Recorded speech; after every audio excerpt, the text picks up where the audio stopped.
रहमान रहीम। तो आज से हम शुरू कर रहे हैं फ़िज़िक्स 9th की यूनिट नंबर 1 से। सबसे पहले आपके पास यूनिट नंबर 1 जो है physical quantities and measurements. Unit number 1 में हम सबसे पहले तो हम साइंस का इंट्रोडक्शन लेते हैं, फिर फ़िज़िक्स का, फिर इसकी ब्रांचेज़ है और फिर इसी तरह आगे आगे टॉपिक चलते जाते हैं। तो सबसे पहला जो हमारे पास यहाँ पे टॉपिक है वो आपके पास है कि साइंस, व्हाट इज़ साइंस, कि साइंस होती क्या चीज़ है।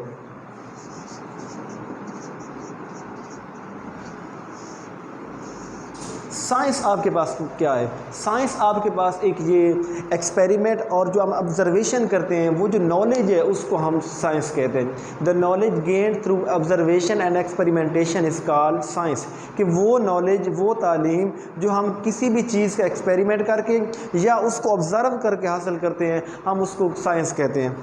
डेफिनेशन इसकी है,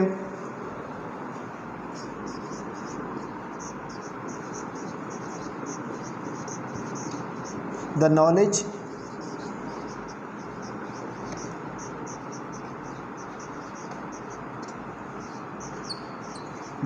gained through observation and experimentation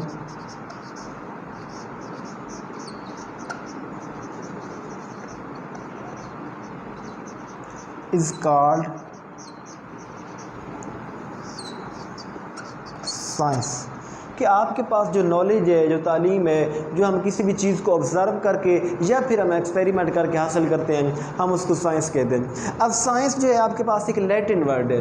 अब लैटिन आपके पास वर्ड है और ये किस वर्ड से निकला है? ये आपके पास जो निकला है लफ्ज़ वो है सेंटिया। एक लफ्ज़ है आपके पास सेंटिया, और सेंटिया का मतलब क्या है? नॉलेज।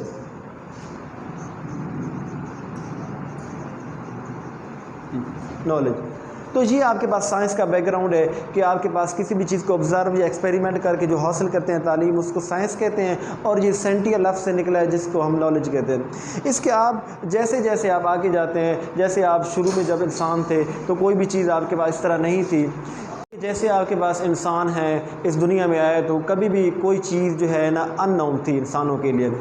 अब कोई इंसान है तो वो नहीं जानता शेर जो है, शेर क्या है, शेर। अब जैसे जैसे उनका उन चीज़ों से वास्ता पड़ा, इंटरेक्शन हुआ, तब पता चला कि शेर जो आपके पास एक ख़तरनाक चीज़ है, हिरन जो है आपके पास उसका क्या बिहेवियर है। तो दुनिया जहान की जो भी मालूमात थी, जो भी चीज़ थी, तो उस वक्त के जो साइंटिस्ट थे वो बुक्स लिखते जा रहे थे। तो सभी जो है ना एक, क्योंकि शुरुआत थी, कायनात की शुरुआत थी, तो सभी जो है ना एक ही बुक में लिखा जा रहा था, और उस एक बुक का नाम था आपके पास नेचुरल फ़िलॉसफी। अब उस जो आपके पास जो फ़िलॉसफी को, नेचुरल फ़िलॉसफी को बुक पढ़ता था, तो आपको पता है कि उसको फ़िलॉसफ़र कहते थे। लेकिन आपके पास जैसे जैसे आपके पास तालीम बढ़ी तो मुमकिन नहीं था किसी भी एक इंसान के लिए कि एक ही बुक को, और उस एक बुक में सारी मालूमात को, दुनिया जहान की लिविंग नॉन लिविंग सब चीज़ों को एक ही चीज़ में पढ़ना वो मुश्किल था। तो ये ज़रूरत महसूस हुई कि आप उसमें लिविंग थिंग को अलहदा कर लें और नॉन लिविंग थिंग को अलहदा कर लें। तो सबसे पहले जो एक ही सब्जेक्ट था जिसका नाम था नेचुरल फ़िलॉसफी।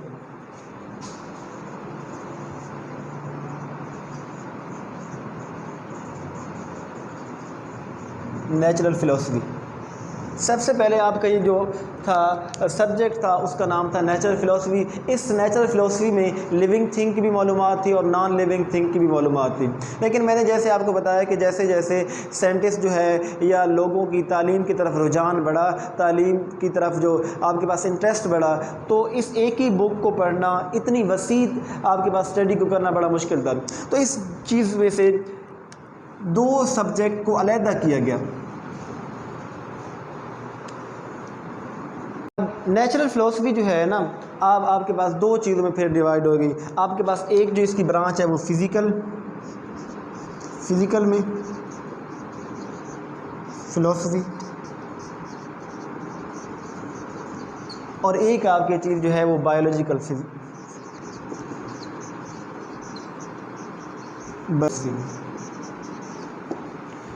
अब फ़िज़िकल में जो हम क्या है कि फ़िज़िकल में आप ऐसी चीज़ें पढ़ते हैं जो नॉन लिविंग थिंग है। अब देखें आपके पास नेचुरल फ़िलॉसफी में जो चीज़ थी ना, वो आपके पास सिंगल सब्जेक्ट में आप उस दुनिया की सारी चीज़ों को पढ़ते थे। लेकिन उस सारी चीज़ों को मैंने आपको बताया है कि मुश्किल था, तो इसमें दो चीज़ों को डिवाइड कर लिया गया, एक फिज़िकल फ़िलासफ़ी और बायोलॉजिकल फ़िलासफ़ी। फ़िज़िकल बायोलॉजी में आप क्या करते हैं कि आपके पास नॉन लिविंग थिंग के बारे में पढ़ते हैं, और बायोलॉजिकल में आप क्या करते हैं, लिविंग थिंग के बारे में, कि जितने भी आपके पास नॉन लिविंग थिंग वो आपके पास फिज़िकल फ़िलासफ़ी में पढ़ते थे, और जितनी भी लिविंग थिंग थी वो आपके पास बायोलॉजिकल में आप पढ़ते थे। तो ये आपके पास इस चीज़ को डिवाइड कर दिया गया। अब आपके पास आगे जो इंट्रोडक्शन टू फिज़िक्स है, तो सबसे पहले ये है कि फ़िज़िक्स क्या है। अब इससे जो आगे आ गया ना, फिज़िकल और बायोलॉजिकल में जैसे जैसे स्टडी बढ़ती गई तो इनको भी फिर आप उस ब्रांचेज़ में तकसीम करते गए ताकि आसानी हो। अब इसमें एक ब्रांचेज़ को तकसीम किया है, डिवाइड की है, और एक आपके पास जिसका हमारी मेन कंसर्न है वो फिज़िक्स है। तो फिज़िक्स क्या है आपके पास?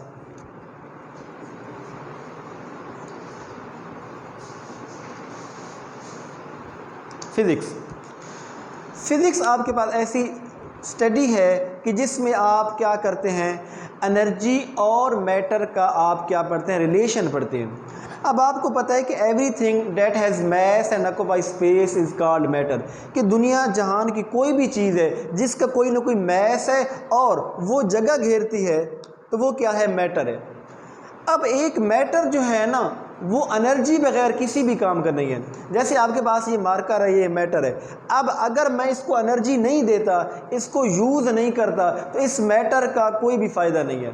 अब जैसे आपके पास बाइक है, बाइक आपके पास क्या है, एक मैटर है। मैटर क्या है, उसका वॉल्यूम भी है और ऑक्यूपाई स्पेस भी कर रहे हैं, लेकिन अगर आप उसको चलाते नहीं, आप उसको एनर्जी नहीं देते, तो वो क्या है, वो मैटर जो है बेकार है। तो फिज़िक्स में हम क्या पढ़ते हैं कि आपके पास जो रिलेशन है मैटर और एनर्जी का, इसकी स्टडी को हम फिज़िक्स कहते हैं। तो बस क्या करते हैं, मैटर एंड एनर्जी का जो रिलेशनशिप है, इसमें इंटरेक्शन जो है, इसको हम क्या कहते हैं, फिज़िक्स कहते हैं। अब हमारे पास नेक्स्ट टॉपिक जो है ना वो है फिज़िकल क्वांटिटीज़। तो फिज़िकल क्वांटिटीज़ क्या होते हैं? All measurable quantities are called physical quantities. ऐसी क्वांटिटीज़ जिनको हम मेजर कर सकें वो आपके पास फिज़िकल क्वांटिटीज़ है। जैसे मेरी हाइट है, अब जो मेरी हाइट है मैं उसको मेजर कर सकता हूँ, तो वो क्या है, आपके पास फिज़िकल क्वांटिटीज़ है। अब जैसे किसी भी आपके पास कोई टेबल है, उसकी आप लेंथ मेजर कर सकते हैं, तो वो आपके पास फिज़िकल क्वांटिटीज़ है। टेम्परेचर है, जैसे आप कहते हैं कि 102 टेम्परेचर जो भी है, तो आप इसको क्या कर रहे हैं, मेजर कर रहे हैं। तो जिस क्वांटिटी को आप मेजर कर सकें वो आप उसको क्या कहते हैं, फिज़िकल क्वांटिटीज़। अब कुछ क्वांटिटीज़ होती हैं जिनको हम मेजर नहीं कर सकते। जैसे आपके पास गुस्सा है, अब आपको कितना गुस्सा आ रहा है, अब वो कितना जो है ना वो मेजरमेंट में नहीं आता।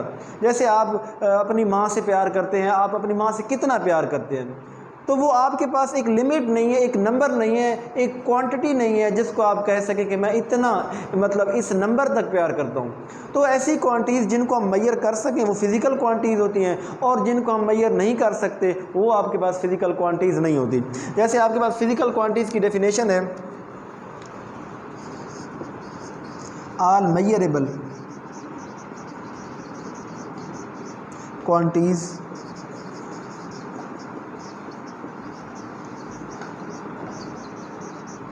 Are called physical quantities.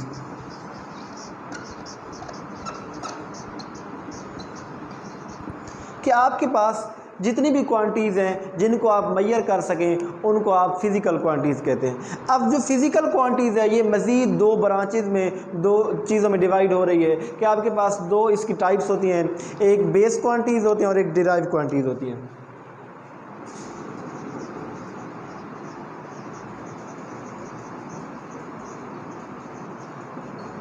सबसे पहले हम देखते हैं कि बेस क्वांटिटीज़ क्या होती हैं। बेस क्वांटिटीज़ आपके पास वो होती हैं कि जिसकी बेस पे आप दूसरी चीज़ें बना सकें। जैसे आपके पास एक रूम है, अब देखें रूम में जो है ना आपके पास नीचे वाला जो बेस है उसकी बुनियाद पे आप पूरा रूम बनाते हैं, तो वो आपके पास बेस है, और जो आपने चीज़ बनाई है हम उसको क्या कहते हैं, डिराइव कहते हैं। तो आपके पास दो चीज़ें, एक बेस क्वांटिटीज़ होती है और एक डिराइव क्वांटिटीज़ होती है। बेस क्वांटिटी आपके पास वो होती है कि जिसकी बुनियाद पर दूसरी चीज़ें बनाएं। ये आपके पास 7 बेसिक क्वांटिटीज़ हैं, लेंथ, मास, टाइम, इलेक्ट्रिक करंट, ये आपके पास जो है ना बुक में मेंशन है। अब डिराइव क्वांटिटीज़ कौन सी होती हैं?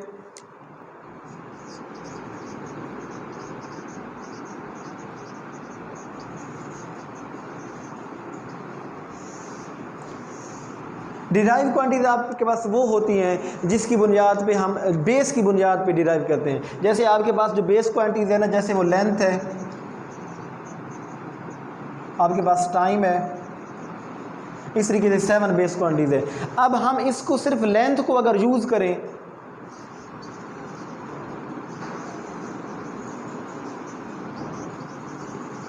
या आप इसको लेंथ मल्टीप्लाई लेंथ, मतलब लेंथ मल्टीप्लाई विड्थ जैसे होता है, तो ये लेंथ मल्टीप्लाई विड्थ, क्योंकि आपके पास जो विड्थ होता है ना वो भी आपको पता है कि वो लेंथ में ही मेजर होती है, तो लेंथ मल्टीप्लाई लेंथ हम इसको क्या कहते हैं, एरिया कहते हैं। तो ये जो बेस क्वांटिटी से हमने जो चीज़ डिराइव की है वो आपके पास क्या है, डिराइव क्वांटिटीज कहलाएगी, क्योंकि बेस को हमने यूज़ करके डिराइव क्वांटिटी बनाई है। इसी तरीके से अगर आपके पास 3 लेंथ हो, length multiply length and multiply length, अब ये किस बुनियाद से आप ले सकते हैं, length multiply width and multiply height, कि आपके पास जो लेंथ है वो भी विड्थ जो है वो भी लेंथ में लेंगे और हाइट जो है वो भी लेंथ में लेंगे, तो ये आपके पास क्या चीज़ बनेगी, वॉल्यूम बनेगी। तो ये आपके पास जो चीज़ आपने डिराइव की है, ये आपके पास बेस क्वांटिटीज से आपने जो चीज़ डिराइव की है वो आपके पास डिराइव क्वांटिटीज़ कहलाएंगी। तो ये आपके पास बेसिक डिफरेंस था बेस क्वांटिटीज़ का एंड डिराइव क्वांटिटीज़ का।